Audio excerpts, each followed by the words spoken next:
Okay, hi everyone. We're really excited to welcome you today to our Why Ortho panel. Thank you so much for joining us. My name is Jen. I'm an M2 at Mount Sinai. I'm joined by Alex, who's an M2 at Mayo, and Bree, an M2 at Johns Hopkins. And together, we're co-moderating this panel tonight. We have an incredible set of six panelists with a lot of wisdom to share their experience on what makes orthopedics unique and why they ultimately decided on orthopedic surgery as a career. So we're going to introduce everyone to you in a moment, but first I just wanted to briefly outline the plan for this evening. So first we're going to ask a series of questions to our panelists over the next 50 minutes. And then at the end, we're leaving some time for questions taken from the chat. If at any point throughout the panel, you can feel free to drop questions in the chat for the panelists and we can get to them towards the end. And additionally, if you'd like to, please also turn on your cameras. Again, thank you for joining us tonight. And with that, I'll pass it over to Bree and Alex for introductions. Awesome. Thank you so much, Jen. Now on to introduce our six distinguished panelists. So first off, we have Dr. Robert Parisian, who is an orthopedic sports medicine surgeon at Mount Sinai in New York City, specializing in sports medicine, cartilage repair and restoration, and minimally invasive arthroscopic surgery of the shoulder, elbow, hip, and knee. Dr. Parisian also provides care for the elite athletes of Team USA as a team physician for US ski and snowboard and USA fencing.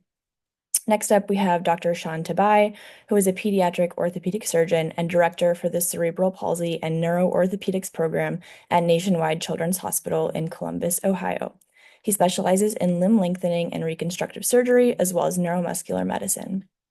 Up next, we have Dr. Joseph Bernstein, who is an orthopedic sports medicine surgeon and assistant professor of orthopedic surgery at the University of Pennsylvania. He is one of the authors of Orthopedia, a free textbook compiling a breadth of orthopedic knowledge and is dedicated towards medical student musculoskeletal education. Thanks, Bree. Next up, we have Dr. Amitabh Iyer, who's an orthopedic foot and ankle surgeon and associate professor at Johns Hopkins University. He's passionate about medical student education and founded the Ortho Mentor Instagram to provide medical students easy access to mentorship. Next up, we have Andy Harris, who's a fifth-year resident at Johns Hopkins University. He received his medical degree from the University of Florida, and we just learned he's going to HSS next year for adult reconstruction fellowship. Next up, we have Anne Marie Leonard, who's currently a third-year resident at the University of Nebraska Medical Center, and she received her medical degree from Northwestern University.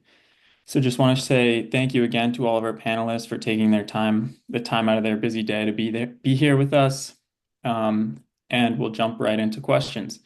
So panelists, before we get started, we'll be addressing questions two at a time, just for time's sake, but feel free to jump in whenever if you have something to add.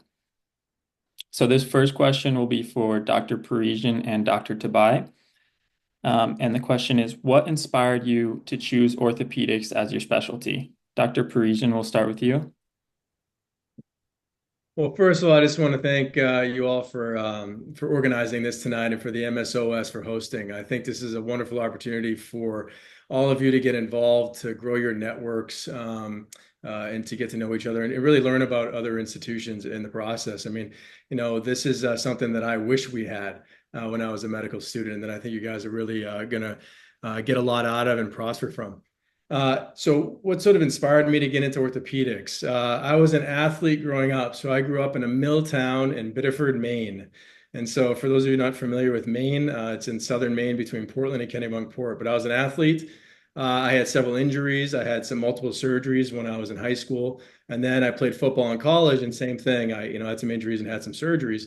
And I got introduced to orthopedics and orthopedic surgeons very early on. And, as a young athlete, some of you were yourselves, or you've treated, or you've been on clinical rounds, maybe depending on where you are in your medical student training. And you'll see that, you're nervous when you have an injury, when you're pending surgery, you don't really know what the outcome is.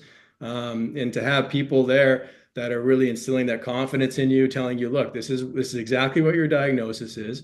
I know how to manage this. You're going to recover. You're going to get back to playing your sports again. That meant a lot to me, as a young athlete. And sure, true to their word, they did wonderful surgeries. I was able to get back.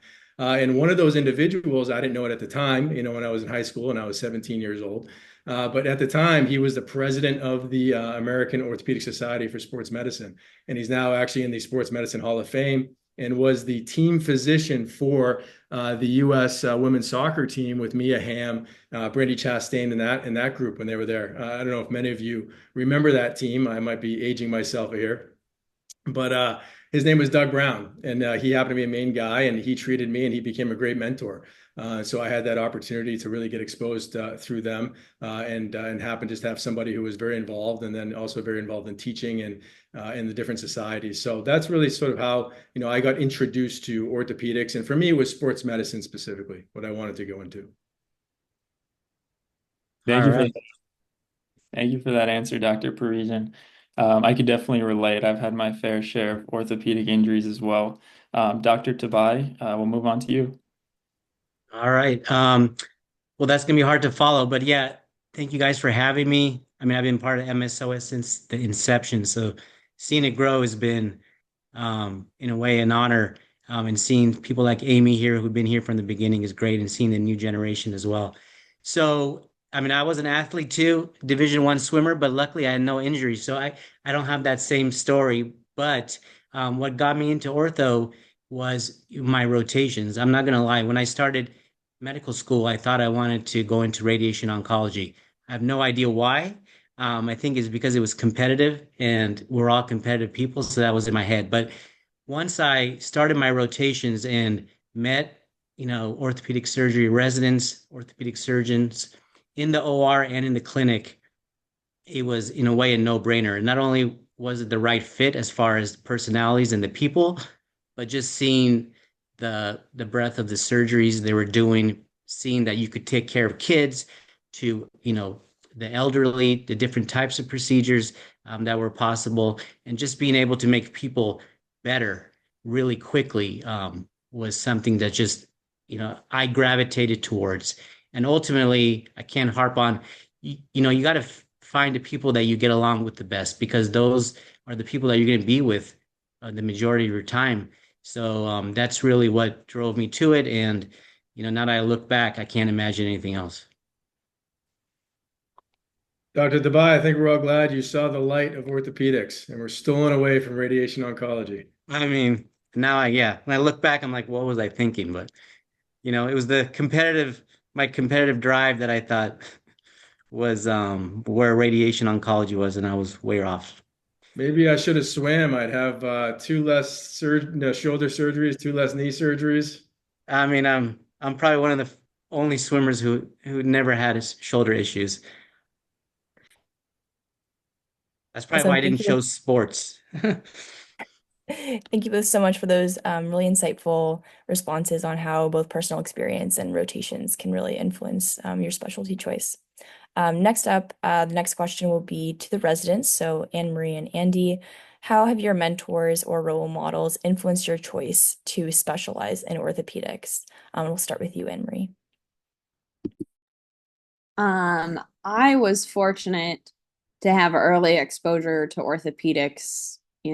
As a young child, I had some problems walking and, met orthopedic surgeons at the age of like 2. And some of those people ended up still being mentors to me in medical school, and influenced my decision to eventually, pursue orthopedic surgery and be fortunate to match an orthopedic surgery, because of that, because I saw the impact of being able to help people both, when they had injuries from sports or how their orthopedic conditions impacted their daily life, both, at the time of their injury and beyond. And that was the thing that drew me into orthopedics and continues to draw me into orthopedics. Awesome, Andy, we'll hear your thoughts as well. So yeah, thank you guys so much for hosting this, and hopefully this is very helpful to the medical students who are tuning in or maybe thinking about, what specialty they want to pursue, and that we can give a well-rounded discussion of why we all chose orthopedics.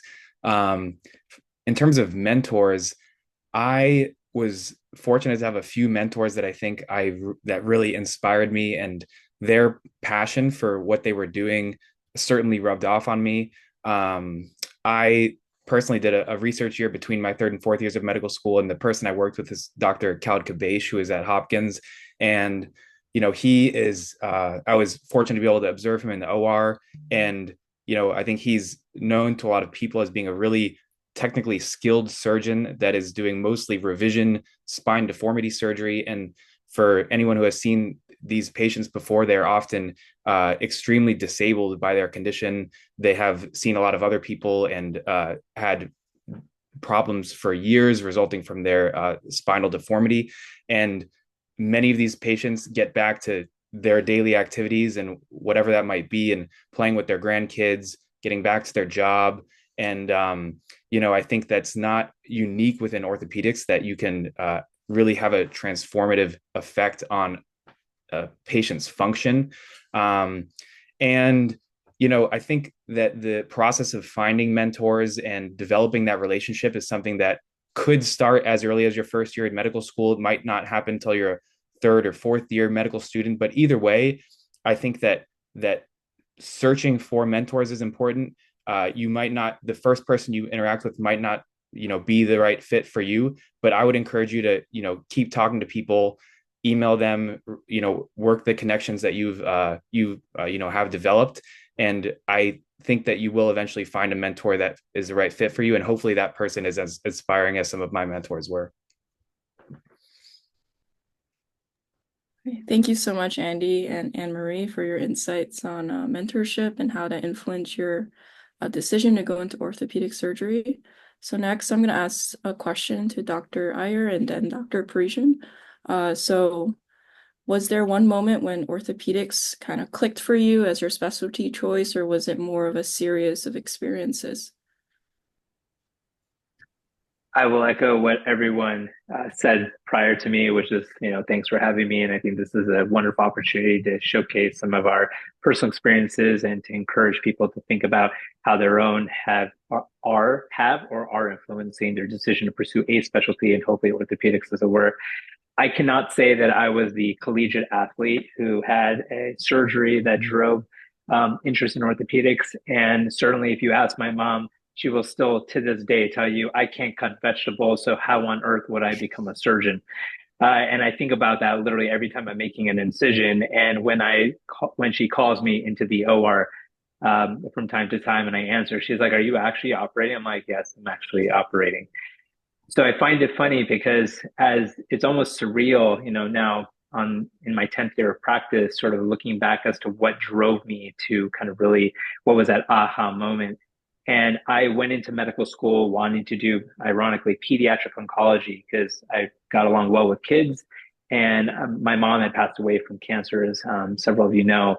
And the reality is that was my jam. I was known as the peds guy all throughout medical school. And then I get to my peds rotation during the third year of the early part of third year of medical school. And I was like, I can't do this and it's just not for me, and it's great. It's amazing. Obviously, Sean's a pediatric orthopod and that's wonderful, but I couldn't do pediatrics from a primary care standpoint, let alone pediatric oncology, which I was most interested in at the time. So fast forward and I get through my rotations, I get through OBGYN, I deliver a child. I thought that was amazing. I get to general surgery and I'm like, this is cool, tying stuff, but I don't know if I want to deal with bowel all day, every day. And then finally I hit ortho and the first case I see is a total hip replacement. And I remember the attending in a small hospital in Easton, Pennsylvania, was just smacking the heck out of to Andy's, what Andy will be soon loving to do, the acetabular component into place. And just like, and then the patient walking the next day, not having been able to do it literally in pre-op before, it was so awe-inspiring to see that transformative functionality element that was like, I've got to switch to this. And so I started becoming the now peds oncology guy to now the ortho guy, and everyone, including my parents, were just shook. Like, this is not happening. You're not becoming a surgeon. And interestingly enough, I realized I love the intersection between patient care, which there is a lot of. We love to see patients do well. We talk about patients doing well, but there's also the care of patients and their complications, which is another important element to what we do. The kind of radiologic aspect of it all, depending, especially the kind of minimally invasive, talk about talk about arthroscopic surgery as an example, or some of the minimally invasive stuff I do as an orthopedic foot and ankle surgeon. So the combination of all these things and being able to pioneer, innovate, and think about how to push the field forward and do better for our patients, that was really the kind of aha moment for me all those years ago. And I'm really lucky to be able to do it now. Thanks. Yeah, thank you for sharing that story and your journey, figuring out that orthopedics was the right fit for you. Now, Dr. Parisian, if you'd like to answer the question as well. Yeah, so as I mentioned before, I had an interest from a young age as a young athlete in orthopedics, but actually when I went to undergrad at Brown, I played football, so I switched my major actually to economics, and I pursued business for a bit after, and then I kind of came back to medicine. So I lived and worked in New Delhi, India, for a year and a half, and I worked in business development for a large engineering conglomerate there. And then when I came back to the States, I actually worked as a junior agent at CAA, Creative Artists Agency in Hollywood, representing actors, actresses, writers, directors, and producers. And so my path was a little circuitous coming back to orthopedics.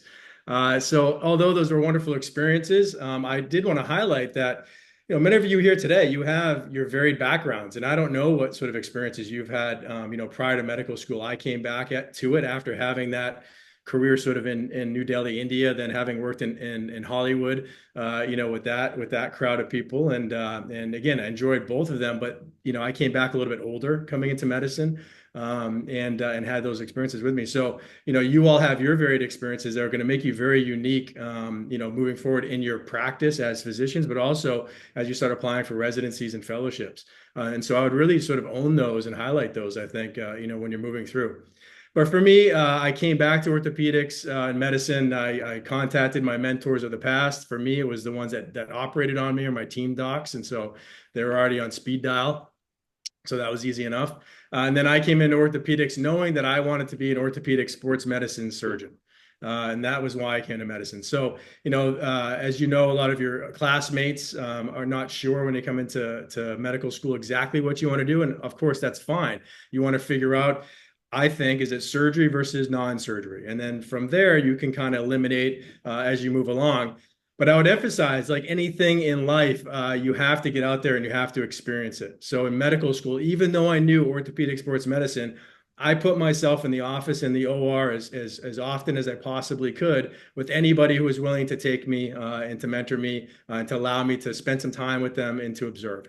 And so I did my post-bac here at NYU, and I had people like Bill Levine at Columbia, who I was shadowing weekly. David Alchek at HSS, I was his research assistant, and Tom Skulko. So Andy, you're going to get to know Skulko, both Skulkos actually, pretty well when you get over there for fellowship.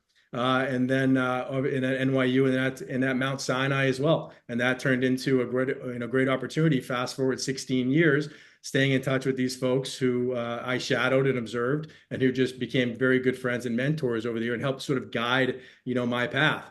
And I think for all of you to be involved with MSOS and on this tonight and showing your interest, I think you're ahead of the game, appropriately so. You're already taking a step in that direction.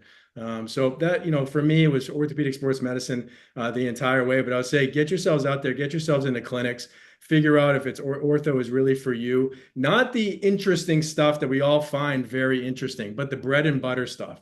So if you're thinking about hand surgery, you better be interested in carpal tunnels. Because that's going to be a large part of practice. If you're interested in sports medicine, potentially, you better have an interest in labral pathology of the shoulder or meniscal pathology, because these are going to be the bread and butter of things that you're going to see. So really get yourselves out there and reach out and have mentors, people, that are willing to take you on to observe.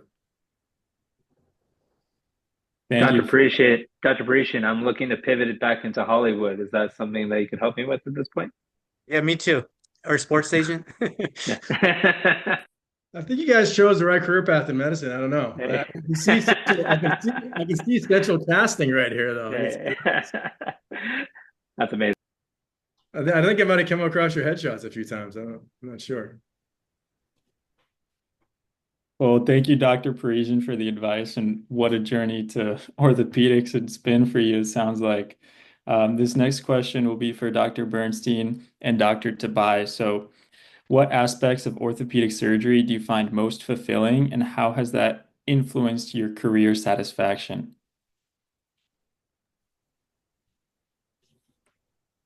Dr. Bernstein, we'll start with you.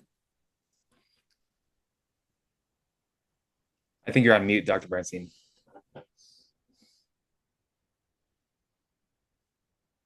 How about now? Good.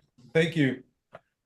I think this circles back to the answers that you've heard before about the clicking experience, and maybe some of you out there have not had an experience where things click. And that ties into the answer to this question, which one of the most really satisfying things about orthopedics is how you don't have to terminally differentiate, maybe ever, because it's so varied. You can be in the office one day and the OR the next day and on call the next day, and actually doing a lot of good work on the telephone too. So if you find that what you really maybe feel intimidated by is that you don't want to just do 450 carpal tunnels a year, or maybe the number has actually gone up now, but what you have to do to earn a living, that orthopedics allows you to do that. And I think what I find particularly satisfying is that on any given day, I have to look at the index card that I keep in my pocket to know what I'm going to be doing that day, because a different day, different thing. And that's not unique to me. I said it's the case for many of my colleagues, just splitting the time between the office and the OR. But there's so many different things you can do. And your priorities change as you get older. Your priorities change as diseases change, as treatments change. I have colleagues that in hand surgery that were training to do rubber knuckle operations for rheumatoid arthritis, which is basically obliterated by the DMARDs.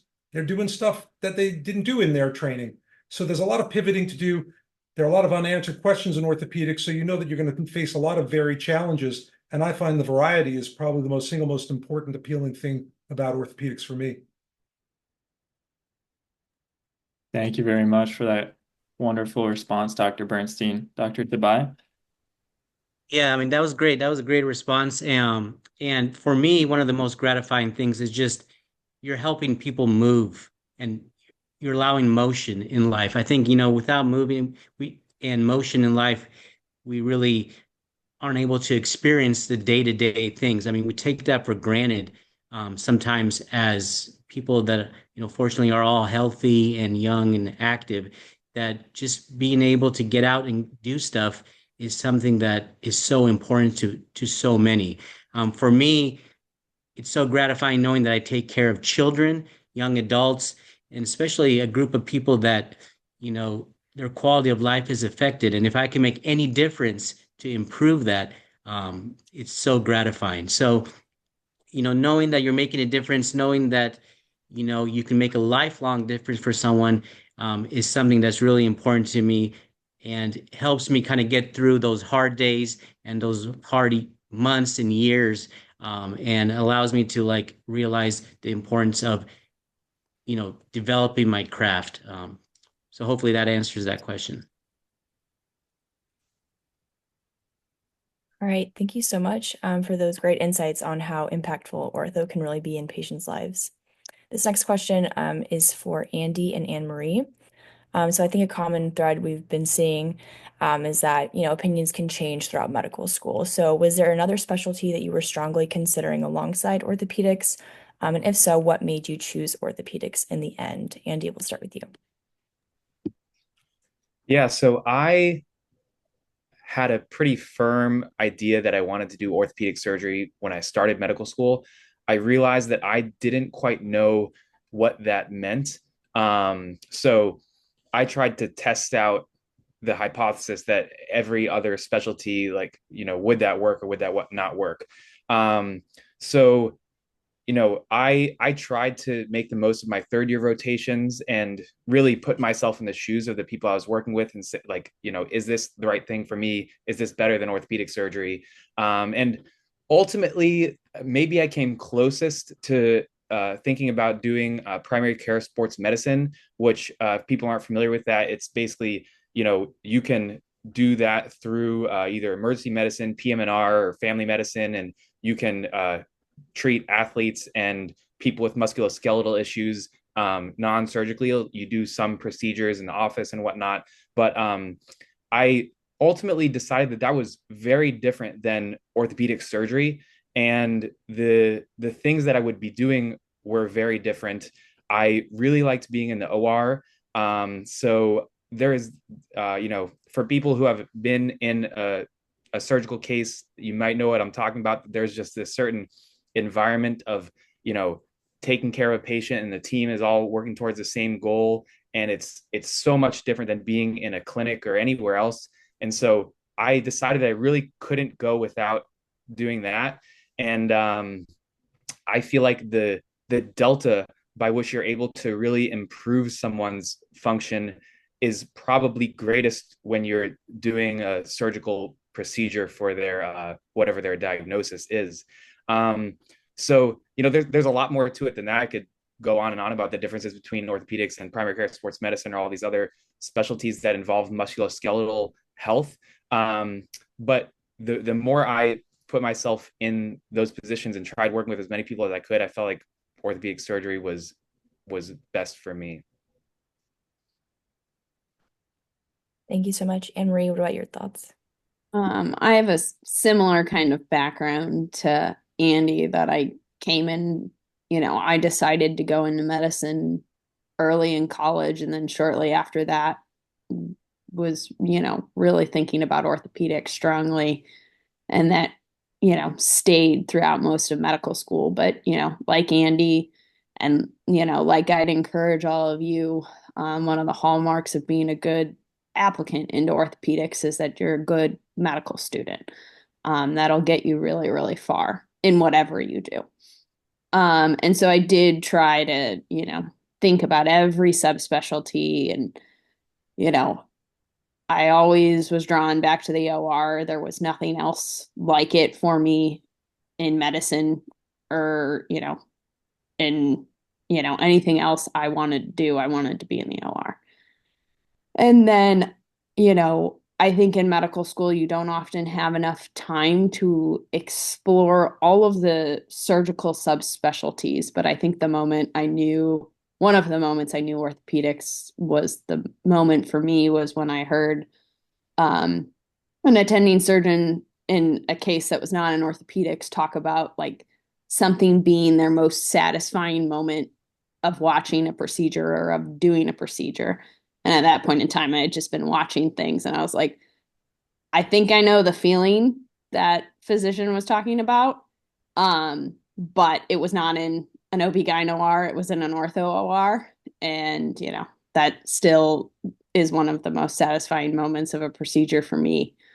And yeah, that was when I knew the moment was ortho in medical school, and it's kept being such. Can I just add one more thing too, that I just want to emphasize again that the decision to do orthopedics or any other specialty is very personal ultimately. And I think that you can really only make that decision, you can try and make as informed of a decision as possible. And hopefully that ends up being the right choice. But really, the only way to do that is by putting yourself out there. Dr. Parisian mentioned, he was working with all these different people and shadowing them multiple times a week, and kind of, investigating what orthopedics was like. And I think you should do that. You should do that with as many other specialties that you think might be interesting. And one person's experience and that you work with might not be the average orthopedic surgeon, and you can only understand what the average orthopedic surgeon's life is like by trying to work with as many people as possible. So I think you should really try and diversify your experiences, and to the best of your ability. Can I touch on one thing as well, just quickly? No matter what, even if you know 100% is ortho, even if you get that experience in medical school, just still take advantage of every rotation, every experience you have with any doctor, because you'll learn stuff that will help you even within orthopedics. Thank you, everyone, for those pieces of advice and for your thoughts. So for the next question, first we're going to ask Dr. Iyer and then Dr. Bernstein. So what are the biggest challenges you've encountered in your orthopedic career, and how have you overcome them? We can start with Dr. Iyer. Wow, that's It's a tough question. Can I go back to one of the other ones? Um, I think that one of the biggest challenges is really biggest challenges in general is really 3D spatial awareness. And I think I don't think you have a keen sense of how important anatomy is until you're in the thick of basically operating on anatomy. And so we are driven, and what we do every day is driven by anatomy and knowing that cold and understanding everything that you're, paying attention to on netters and in the anatomy labs and so on. And as I was mentioning earlier, going through it thinking I was going to do pediatric oncology, I, brushed them. It doesn't matter to me. It's fine. It's no big deal. And then fast forward, I'm deciding to orthopedics. And now when I have medical students with me, or even the residents, there's a lot of important anatomy I've got to be attentive to. I got to encourage them and nurture their ability to be attentive to in order to do a case safely. And because what we do, there's risks. And I think that's the other thing is there's risk with every single surgery you do and appreciating how to not just talk to patients about risks, but then how to handle the said complications. And I mentioned that point earlier too, and having that sort of acumen and that really developing your bedside manner to know that you're there for your patients. So so I always encourage students to, you can come hang out with me in the OR all you want, but unless you understand, and the residents too, unless you understand why we're doing the surgery, so which is on the pre-op side, then obviously the nuance of surgery, which is the anatomy we talked about, but then how to handle the challenging conversations when the surgery doesn't go according to plan or the outcomes don't go according to plan. Those are some of the most critically difficult conversations that you have to develop in the same way as a personal decision for ortho. You have to come up with your own personal style and inject that into there with how you communicate those things with patients. And I think that's another big element that's challenging is how do you communicate with patients effectively, especially when it's tough. So those are some of the things that kind of go through my mind. Thanks.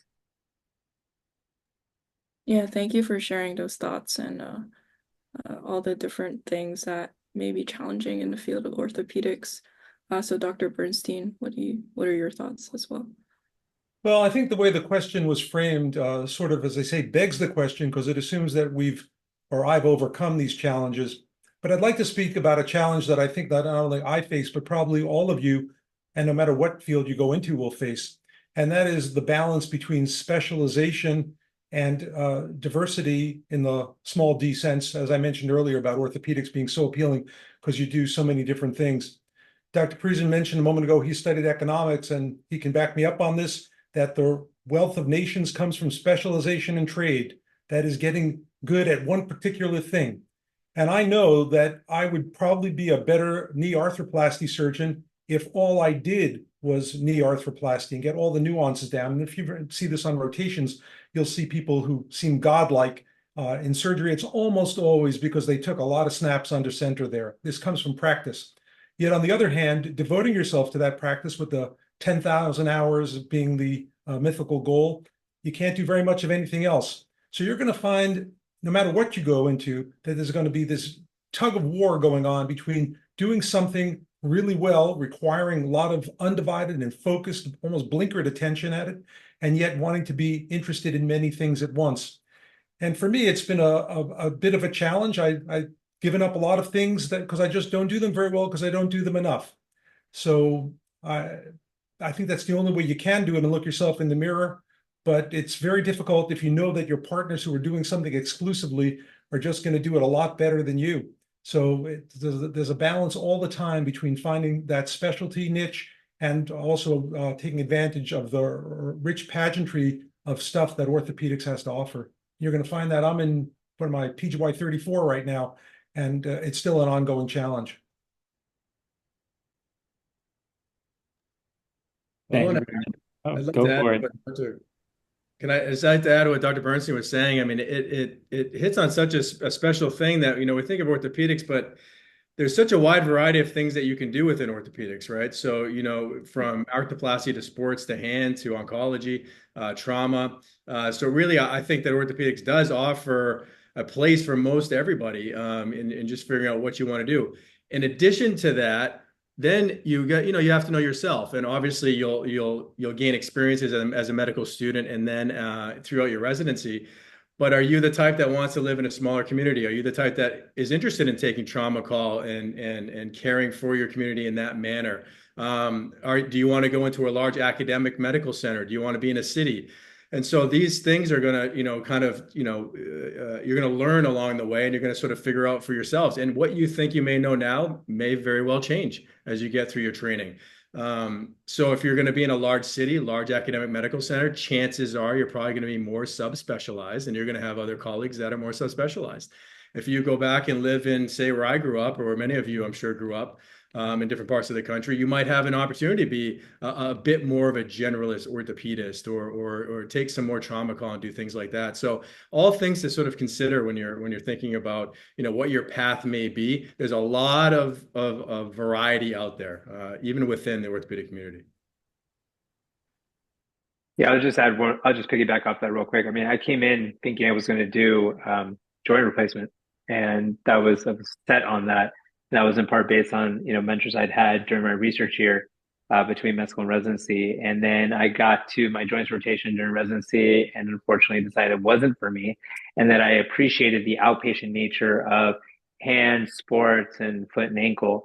And of all the things, and one thing I didn't mention before is as someone who's grown up doing not only Indian classical dance, but also breakdancing once upon a time, I kind of had sustained so many different injuries. I just kind of appreciated the foot and ankle stuff. And I was always between, should I do sports? Should I do hands? Should I do, and ultimately it is that sort of personal decision you have to make as to, what makes sense to you. And in terms of the type of practice you want to ultimately try to have, and where do you think you can grow and thrive above all else. I do think, when I moved from Florida to Baltimore, to Maryland, one of the things I want to be able to do was take care of trauma, and so I do a lot of trauma, kind of concomitant to my elective foot and ankle practice, which is something I wanted to be able to do. And that I think is that's for me part of my wheelhouse. But you have to know you also have to identify, especially as you're moving through your career, where your skill sets lie and where do you think you really want to develop them, as was kind of really well mentioned and articulated by Dr. Parisian and Dr. Bernstein as well. Thank you very much, everyone, for your insightful responses. Our next question will go back to you, Dr. Iyer, and then we'll hear from Andy as well. But how important was work-life balance in your decision to specialize in orthopedics, and how do you manage it today? I get asked this question a lot because, and I don't know if others will agree, but there is really, I used to think, oh yeah, it's total balance. There's no balance. Okay. It is what I like to describe harmonious tension.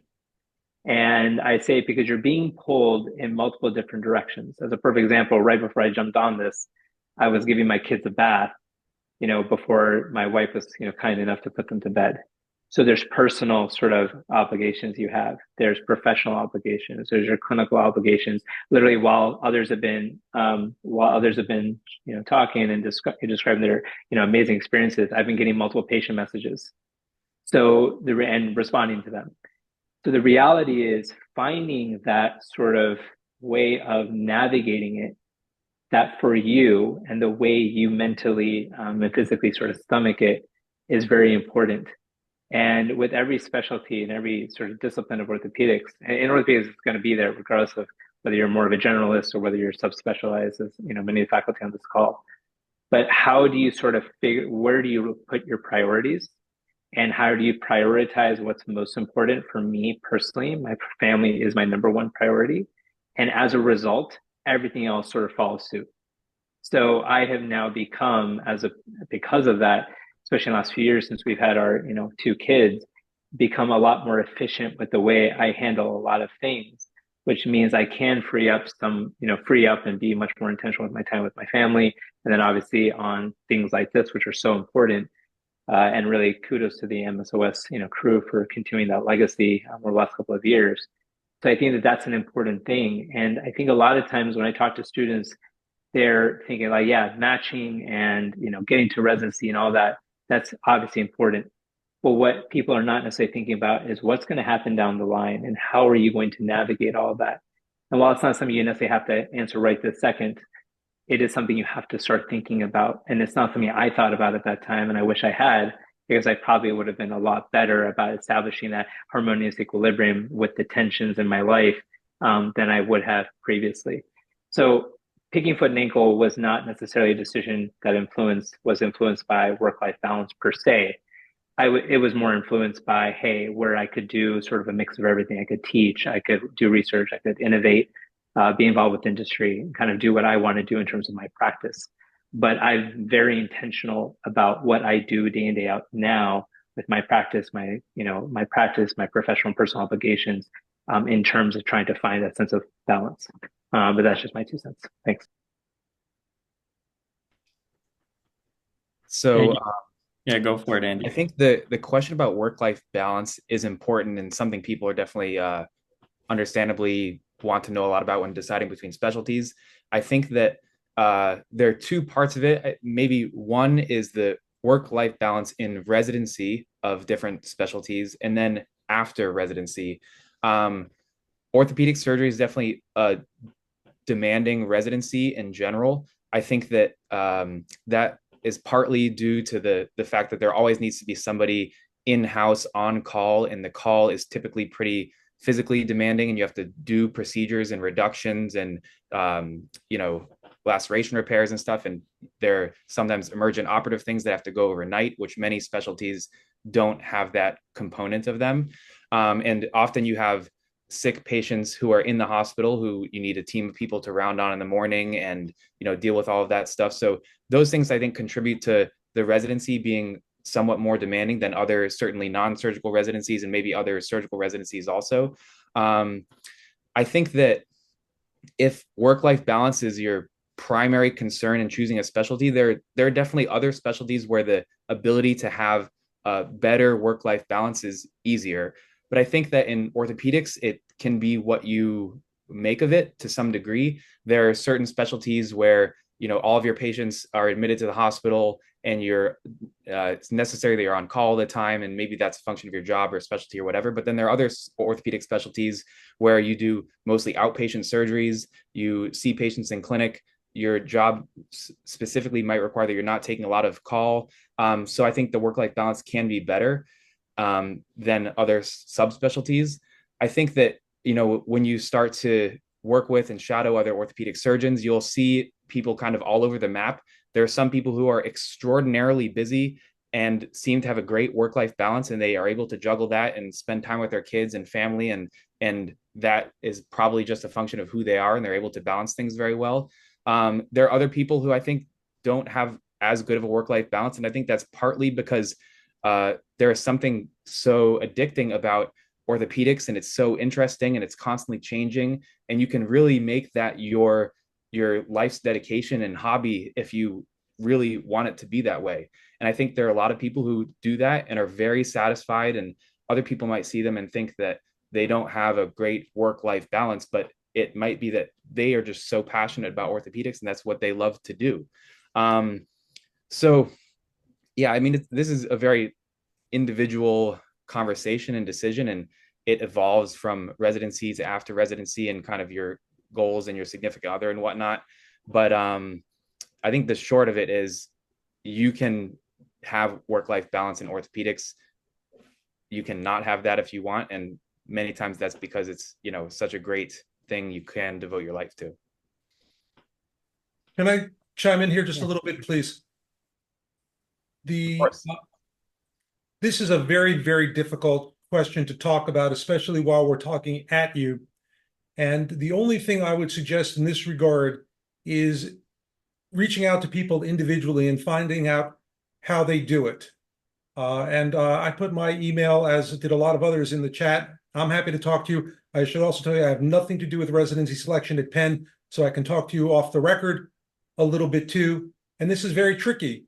So if somebody were to ask me how I was able to do it, assuming I was able to do it, it started by getting married at age 34 and living like a monk until I was done with my training. That's one option. Other people do it other ways. Some people don't do it at all. But if you're thinking about applying in orthopedics, you have to understand this is a field that, as a culture, we work hard. If you look at the surveys that are done by the American Academy of Orthopedic Surgeons, most of us, even though academic or not academic, are working 50 plus hours a week, which that's a full-time job plus. So if that's something that doesn't appeal to you, you need to know that up front. If there's something that you're a little concerned about and want to know how people negotiate it, the real way to do it, nobody has a monopoly on the right answer. Ask a lot of people. I'm happy to share with you my experiences and the experiences of a few of my friends and put you in touch with other people. But if this is something you really should consider and think about before you apply, and not just orthopedics, but all the fields that in general have a culture of lots of contact hours.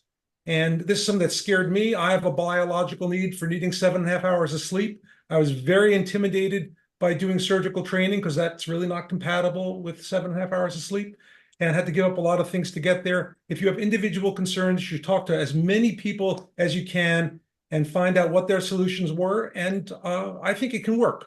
But this is something really not to be, if I say pontificated about us talking to you, but rather you doing little biopsies on lots of different people and finding an answer that may resonate with you.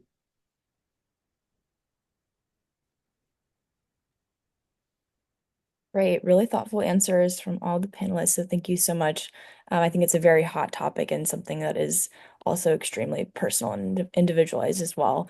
And if anybody on the call is interested in learning more about the day in the life of an orthopedic surgeon, MSOS also has highlights on the Instagram that you guys can check out to kind of see what the day-to-day flow looks like for residents and attendings as well.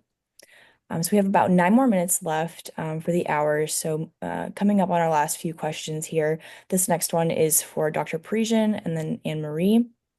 Do you think there are any misconceptions about orthopedics that students or residents should be aware of? Dr. Parisian, we'll start with you. Misconceptions. I'm sure there are. I guess I'd like to have maybe a bit more detail into what examples you might be thinking of. I think the work-life balance topic is an interesting one, because although I don't think it's really a misconception, yes, orthopedic surgery is demanding, especially as from the residency perspective. But maybe a misconception is that most orthopedic surgeons don't achieve healthy work-life balance afterward. And I would say then that really depends on a lot of factors. Again, personal, your list of your priorities for work-life balance, one guarantee is that it will change. It will not stay the same as it was as a medical student versus a resident otherwise. But I think one of the misconceptions may be that later on.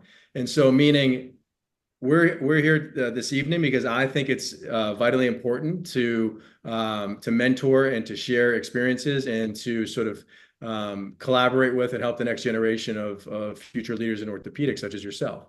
I do a lot of research. I'm part of an academic institution where I do mentor and train medical students and residents and fellows. I love the camaraderie of that, and that's and I really truly enjoy that. Does that allow for a great work-life balance? Well, in certain ways you can, but no, generally speaking, it's more work, less life from that perspective. But there's certainly ways as an attending when you're done with your training that you can certainly carve that out. You can start your clinic hours later in the morning if you want it by an hour or so, especially if you're in a private practice. If you want to bring your kids to school, there's a lot of these little examples, and that's what Dr. Bernstein was getting at.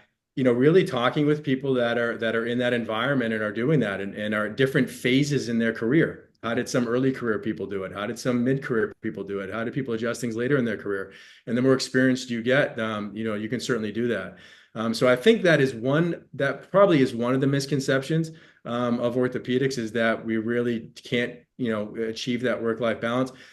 But with what everybody said, I would second and echo the fact that an orthopedic residency is demanding, and are the other surgical subspecialty residencies. But it truly is, and so you're going to have less options and less ability to carve out that work-life balance throughout your residency years, and you may have some more freedom to do that later on.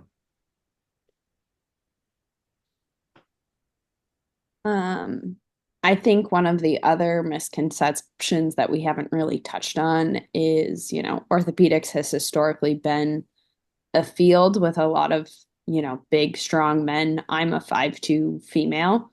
Um, my glove size fluctuates between a 5.5 or a 6, just depending on how much salt I've eaten recently.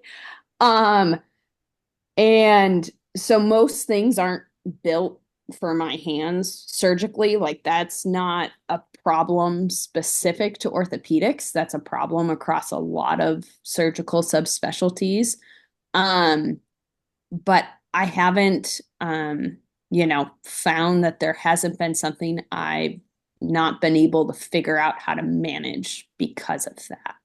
Um, I'm fortunate to have many female mentors and also really wonderful male mentors in this process to kind of help navigate that. And, yes, sometimes you're told a way to do it that works for someone and you try it and then you realize that's not going to work for me. And you need to get one or two extra people from the ER to come help you so that, you can properly leverage your tools to like help the patient and get them ready for the OR or take care of them in the OR, whatever that problem might be. And there's been a couple really good questions in the chat that I was going to answer, the one about radiation exposure. That retrospective paper, when it was published, I think some of the comments on it was, lead back then, and the lead sometimes that's still available in the ERs isn't properly fitting for people who are smaller or, a variety of sizes. Sometimes it's a one size fits all, and that's, shouldn't be how we really approach anything in medicine. My orthopedic residency fits us all as interns for our lead. So my lead is better fitted for me than sometimes the lead I use in the emergency department. But even there, they've given us better fitting ones now that usually work for me.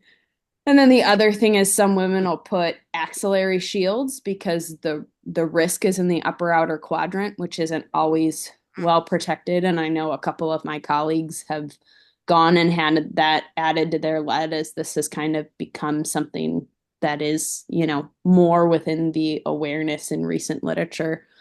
And yes, the X-ray beams have decreased in their overall radiation exposure depending on what machine you're using. However, you're exposed to so much over the course of your career that it is an important question to be mindful of. Yeah. And Marie, just because you touched on it, I'll touch on it as well. I mean, I think that's a great question. No matter what we do, we're going to have an increased risk than the average population, right? So that's important to consider and very thoughtful when you're like going into a field like this. But if you look at the literature, there are ways to minimize that, right? Anne Marie mentioned how we wear our lead, how we position our fluoro machines, how many shots we take, things that we have to be really cognizant of. And, ultimately, if you're prepared when you go into OR for your case, then this is part of being prepared, but definitely something to consider. And if this is of a concern, there are a lot of papers out there that really go into how to minimize that. One thing I want to say about misconceptions, some good ones were touched on, but one is again that, in a way we're like kind of brutes and dumb jocks. I put this in the chat. If you look at social media now, there's a lot of funny memes. I know they're memes or there's videos, from very like, prominent medical people that make fun of orthopedics, and we get a lot of laughs from them. But, if you don't know orthopedic surgeons, then you might take that as a truth. So, I think ultimately everyone in this room, and you can see some of these it's great attendings. Everyone is very accomplished and very smart. So we really, I would say, are not only the hardest workers in the hospital, but sometimes, again, I don't want to brag on boast, but sometimes we are the smartest, and we really take into account everything that's going on. So sometimes these mischaracterizations of us, just worrying about, the bone and broken bone, let's fix it, is incorrect. So we got to do a good job to laugh at ourselves, but also, you know, tell people again how smart and caring and introspective we are. I think that's a great point, and I will say just two things. One, I had a medicine doc back in Florida send me someone for heel pain, and when I stared at the X-rays and talked to the patient, albeit all in Spanish, mind you, it turns out that looking at the X-rays for this heel pain in the context of patient's history, he had metastatic cancer to his heel. That was not recognized previously, and so he ended up needing to be. So it does, so I put that out there because we have to be astute about everything going on with the patient. That's an important thing that sometimes people don't, necessarily think about. And to Sean's point, exactly. I think the other element, and it gets brought up, it's also memes float around all over the place. If you are pulling too hard on a patient and something is not working, chances are something is not correct. So you often don't have to use overt strength in order to get a reduction, to do a manipulation. There are some times where it may be warranted, but more often than not, chances are the technique is really the problem. And so more often than not. And so a lot of times, or the patient's not relaxed. So going back to this notion of like how much you have to bench, right? Which is this sort of, stereotypical sort of attitude. I would tell you that it's not about how much you can bench, but how are you understanding and appreciating the anatomy that's going on, the deformity that's there when you're considering what you're doing, whether it be in the clinic, in the ER, in the OR, or otherwise. And these are important things to be aware of too. So I just want to put that out there when in light of the misconceptions that often float around. Thank you, everyone, for those insightful responses. I was just going to say, and instead of, what we think about the brute force needed for arthroplasty and trauma, you're all welcome to come to sports medicine and be an elegant arthroscopic surgeon, and very skillful in that manner. We welcome you with open arms. There we go. Thank you, everyone, again, for your insightful responses. And looks like we're just about out of time. So we'll wrap up with just one last question for all of our six panelists, sorry. And just really quick, what advice would you give medical students and young professionals about pursuing a career in orthopedics? Dr. Tabai, we'll start with you.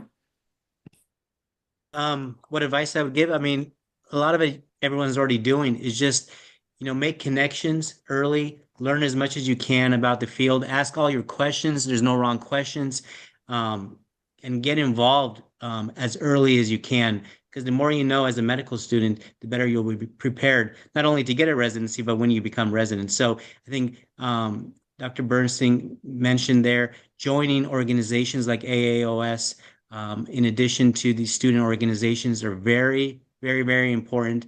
We're here to help you guys and to kind of foster this growth. So again, just reach out to anyone and everyone you can, and don't be shy. And some people might not call back, but some people will, and those will become your lifelong mentors. Dr. Bernstein? Just want to echo that and point out the two things I put in the chat. The first is that you really should reach out to strangers. I've had a lot of very, very meaningful mentorship with people that I didn't know in person. I went to a medical school with a large ortho residency, and I'm at one right now, but there are places where there may not be a lot of people. This is something of a brotherhood or a guild. It's an honor to answer the call from a stranger. And if you're at a small place or you're not hitting it off and clicking with somebody at your place, cold call people, and you'll get somewhere. The second thing, also in the chat, you can join the AAOS as a student member for free. You'll get the AAOS Now newsletter. You'll get the e-talk from JAOS and CORE, and that will it hits your mailbox, and you look at it, and you'll have a sense about what we're doing and who's doing it, and it'll get you up to speed and feel much more part of the community. So I think those are the two high yield things to do: reaching out to strangers and joining the organizations that will take you for free. Dr. Parisian? Well, you're all doing a lot of the right things right now by just being involved in this, and you're all just sort of very focused right now, and I think you're ahead of the game. But I would say, work hard, right? There's nothing that can replace just old-fashioned hard work. And so if anybody is out there, if there's a resident that is working with you and you're a medical student, there's an attending, they want to see that you just work hard. I would say read. Okay, so you need to be knowledgeable. So whatever it is that you're doing, you need to dedicate yourself. Read, be knowledgeable, not just to get to the next level in your training, but for your patients, right? So you want to be the most knowledgeable as you possibly can for them. And then I would say be humble. Okay, so you're going to be very accomplished individuals. You already are. You're in incredible medical schools. You're going to go to great residency programs and fellowships, but be humble. Remember where you came from. Remember that your patients are going through something. They do have their own anxieties. You're bringing what you're bringing to the table. They're bringing what they're bringing across the table. So just be humble throughout that process. And then I'd say finally, attitude. And so it's all about your attitude, the way that you approach everything in life, and the next steps in your career is going to be the same case. And so just bring to it the correct sort of positive and productive attitude to all these environments. And I think there's going to be a lot of things that come your way, but if you kind of keep those things in mind, I think you're going to be all right. Dr. Iyer? Well, first off, thanks to MSOS for hosting this. Thanks to all the amazing panelists. It's been wonderful to hear everyone's perspective. I would say that if you can make a decision earlier on, the earlier the better, particularly, or at least expose yourself to different things early on so you can kind of find your people and really embrace the culture of whatever the specialty is. And hopefully that's orthopedics. I think that one of the things, and to piggyback off what Dr. Parisian is saying, really getting to know people, whether it be residents, whether it be faculty, combination of both at your institutions. And if you don't have an institution, then, even regionally or through summer programs that are out there across the country is a great way to really establish network. And then with the idea of bolstering mentorship relationships that can turn into mentorship over time.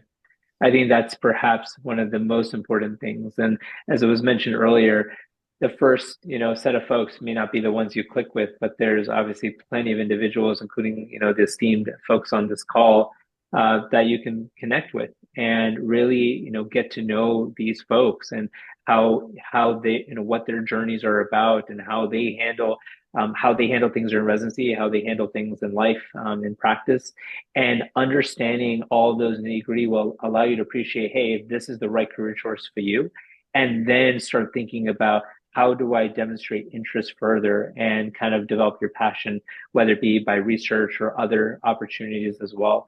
And I think that, one of the challenges that I face is a lot of times not patients, but students will come up to me and say, oh, I want to do research, or will you be my mentor? And it really ought to be this organic process where you spend time ideally with a person, whether it be a resident or a faculty member, start building that relationship and understanding the pathology. And that will allow you to kind of start thinking about research opportunities, et cetera, that can help really foster your interest that much more, amplify your interest that much more.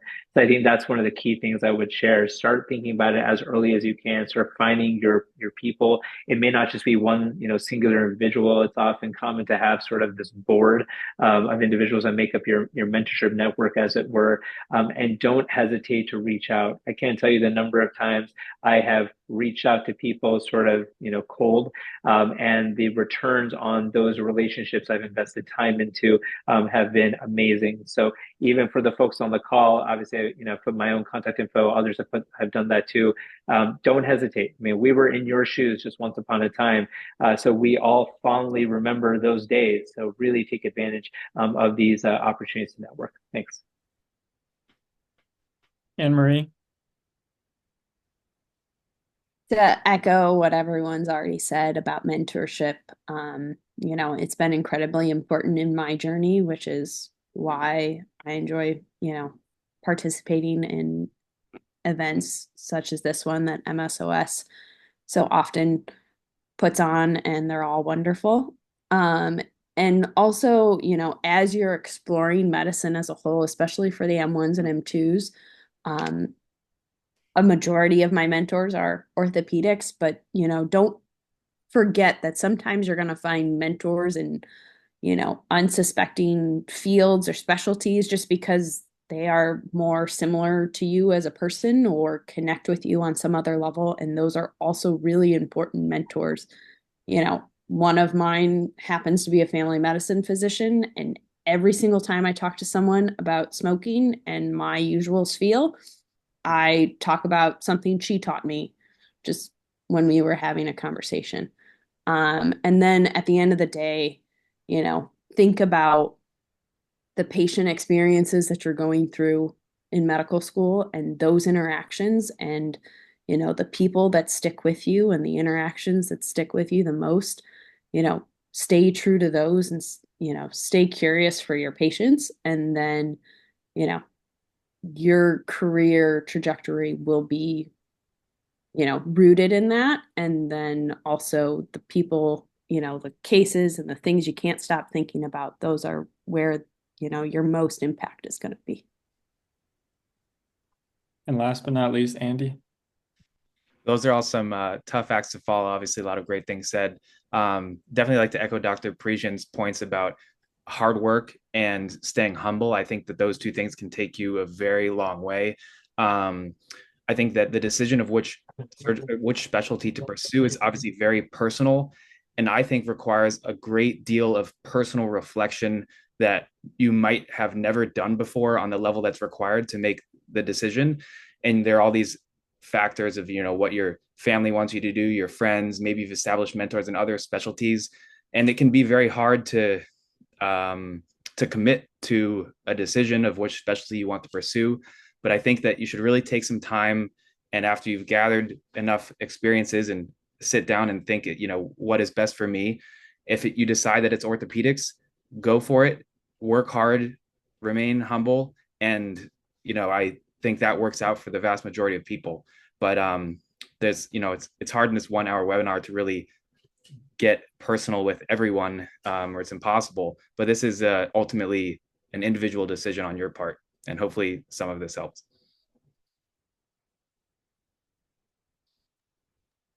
Okay, so that wraps up our panel today on Why Ortho. Just want to give a huge thank you again to our panelists for taking the time out of your busy schedules to be with us here tonight and sharing all your stories and insights with us. And also thank you to all the students who joined us. Just as a reminder, our next panel this is a 3-part series. It's on October 23rd. It's titled Where to Start If You Are Interested in Ortho. And also you can check out our website, MSOS Ortho, for more opportunities and resources about matching. So we hope to see you there. Good night. Thank you. Thank you. Good night, everybody.